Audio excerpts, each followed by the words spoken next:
సమస్త ప్రాణుల యందు ఏ ప్రాణి యందు కూడా వైరత్వము ఉండకూడదు. ఆత్మం పమ్మేన సర్వత్ర సమం పశ్యతి యోర్జన సమం వా యది వా దుఃఖం సయోగి పరమో మతః. ఏ ప్రాణుల యందు ఈ పరమేశ్వరుడు ఎవరు యోగులు అంటే పిపీలికాది బ్రహ్మపర్యంతము ఈ సమస్త ప్రాణుల యందు ఆ సర్వేశ్వరుని ఎవరు చూస్తారో, ఆ నాకున్నటువంటి సుఖము దుఃఖము కావాలని ఎవరైనా సుఖము కావాలని కాంక్షిస్తారు, దుఃఖము కావాలని ఎవరు కోరుకోరు.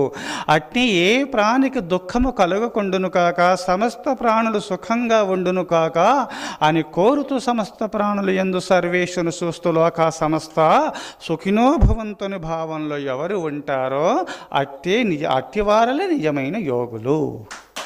ఆత్మం పమ్మేన సర్వత్ర సమం